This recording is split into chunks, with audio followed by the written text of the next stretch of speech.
Hey everybody, Tekking101 here, and next year in 2017, it will be the 20th year anniversary of the One Piece manga. Can you believe that shit? A continuous story lasting 20 years. A shonen manga, no less. Can you think of any other shonen manga that has done that? That managed to keep the original main cast throughout the entire thing? Because I sure can't.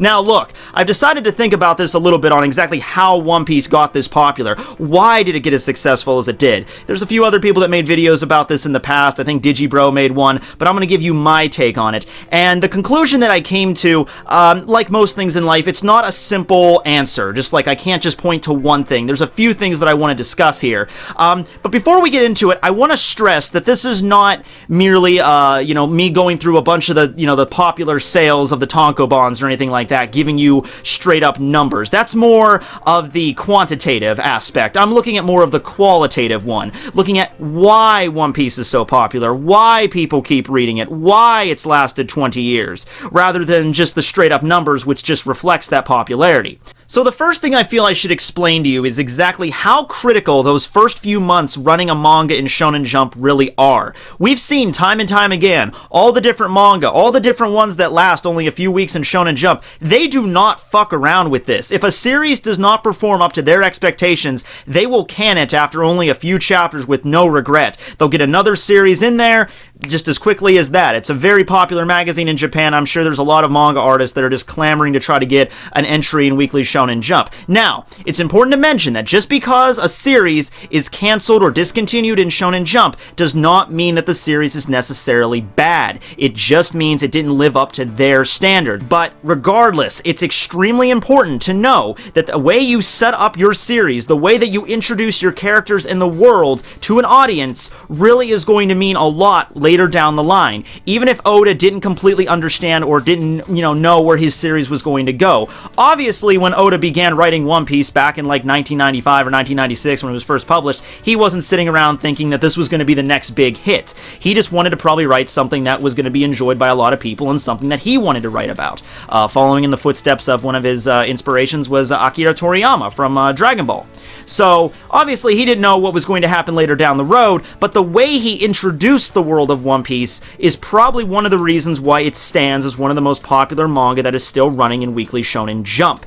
It is the way that the world was introduced. The concept of the overarching goal of Monkey D. Luffy is to obtain the One Piece. Now, even though we don't know what the One Piece is, it's interesting that you set an actual physical finish line for the main character. So, when you have Naruto, in contrast though, Naruto wanted to become the Hokage, which was a title. Now, when you set that up, it's an interesting goal, but the way that he could get to that goal is anybody's guess. There's no definitive way that you can actually get to obtain the role of Hokage. In fact, Naruto actually obtains that through a time skip. It's not like, he worked his way up the ranks, going Chunin, Jonin, and eventually became Hokage, right? Now, the difference between that and One Piece is that, as I said, the One Piece is a physical thing that you're actually going to try to get. And the way that you're going to get it is also laid out pretty simply early on in One Piece. You have to travel through a bunch of islands, eventually into the Grand Line, and then you will arrive at the One Piece, which is at the end of the Grand Line. This was explained within the first 100 chapters of One Piece. Now, you might be thinking that that's not that big of a difference when it comes to the reader. Naruto wants to become Hokage, that's his goal. Luffy wants to find the One Piece. That's his final goal. However, it is a big deal because learning about what the One Piece isn't going to be as simple as just telling someone what it is when it's discovered. It's about the journey that it took to get there. People are not going to be able to understand the full weight behind of what the One Piece is unless they actually take that journey with the Straw Hats. I think that's why people keep on reading it. It's the journey. It's the excitement. It's all the shit that they go through, and that's all eventually going to lead up to the ultimate culmination in the One Piece. I can guarantee you that somebody that is just a casual fan of One Piece, that isn't that big of a fan, and then after One Piece is over and we find out what the treasure is, they're not going to think of it as a big of deal as the fans are of the series. The people that have actually been journeying with the Straw Hats all these years, 20 plus years, possibly closer to 30 by the time we actually get to the end of the series, those people are going to be the ones that are really going to be blown away, going to have their, feel like the journey meant something. You know, it's kind of like how Rayleigh explained the Void Century to Robin. He could have easily explained to her everything that they and Roger found out about the Void Century, but he also cautions her that there's nothing that she could do about it, and if she takes her time and journeys on as her own pace, the eventual outcome that she could come to would be maybe something completely different from what Rayleigh and Roger came to. So I think that's one of the reasons. Making the One Piece the physical end goal for the series makes people feel that reading it is going to culminate in something. We're going to get kind of a reward after we're finishing reading One Piece. We're going to get something more than just closure. Now, going along that line with the second reason I find that One Piece is as popular as it is and why it's lasted is that journey itself, but not the places they journey to necessarily. I mean, it's always cool to see what kind of crazy new island Oda's going to come up with next, but the real driving force behind that journey are the characters, the Straw Hat Pirates. And I will tell you right now, maybe you feel differently, but to me, these characters, the Straw Hat Pirates, I am way more invested in them than I was ever invested in any other characters from any other series, more so than Bleach or Naruto or even Dragon Ball. I genuinely care about the Straw Hats. I want their journeys to end. I want them to achieve their dreams. Now, I will say that Oda does a fantastic job, in my opinion, of not just telling us about a backstory of the Straw Hats, but actually showing us. Each one of the Straw Hats, for the most part, get a pretty decently sized backstory arc explaining, what their motivations are, what happened to them, and where they are now, how they arrived at their own, their current mortals and everything like that. With Sanji being the latest addition to that horrible cavalcade of sadness. That's something Oda does get a little bit, flack on, I've heard sometimes, is that every time he gears up for a backstory involving the Straw Hats, it's like he takes a baseball bat made of pure sadness and just beats us over the head with it mercilessly, because these are all pretty goddamn depressing. Let me tell you the happiest one. Usopp. You know Usopp, right? Well, Usopp's dad, Yasopp, left him and his mother alone when he was a small baby, just so he could go out to the sea and become a pirate. A little bit selfish if you ask me. And then later on in life, when Usopp was just a tiny little boy, his single mother dies of an incurable illness, leaving Usopp essentially an orphan because his dad's out to sea. Pretty sad, isn't it? And his is by far the happiest out of all of the different Straw Hats. It all comes down to that character investment. I think that really just drives it home why people keep reading.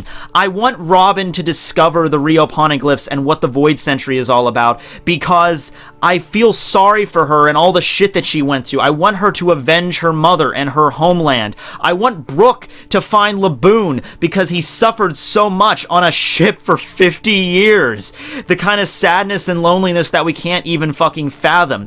I understand they're fictional characters. I'm not sitting here crying myself to sleep at night because Brook had to spend 50 years on a ship with his rotting crewmates. But whenever I read the manga every week, I immerse myself in these characters. I understand what they've went through, and it's that idea that eventually it's going to pay off. All the shit that they had to go through, they're eventually going to get their rewards on top of arriving at the One Piece. Brook is eventually going to reunite with Laboon one day, and I want to be with him in that journey. Frankie is going to eventually realize his Master Tom's dream of having a ship that can cross the entire Grand Line. Robin is going to find out what the Void Century is about. She's going to discover the Rio Poneglyphs, and I want to be there when she discovers that. Chopper is going to realize his dream that Dr. Hiraluk passed down on him, that he's going to have his friends with him, and he's going to travel the sea and discover the world and be a great doctor. Sanji is going to, he wanted to find the All Blue, but at this point I think he just wants to beat his dad in the face, but I want to be there for that. Nami is going to draw a map of the world for all the shit that happened with Arlong, for him killing her fucking mom. Usopp's probably going to reunite with his dad someday and maybe discover Elbath, and he's going to, be a great hero of the sea. Zoro is going to realize him and Kuina's dream of becoming the world's greatest swordsman. And finally, Luffy. Luffy is going to have a great adventure. He's going to realize his brother, Ace's dream, and he's going to find the One Piece.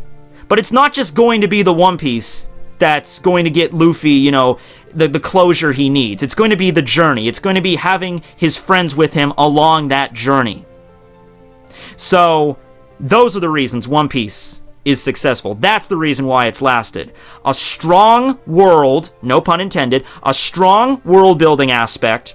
The fact that the characters are actually, they're sympathetic, that you can actually understand what they've went through, and each one is unique in their own respective way, and that you want to see their journey completed, and finally, that the One Piece is that physical reward that the fans want to find out someday. And by the way, Oda did say it's going to be a physical reward, so that's as much as we know so far about it.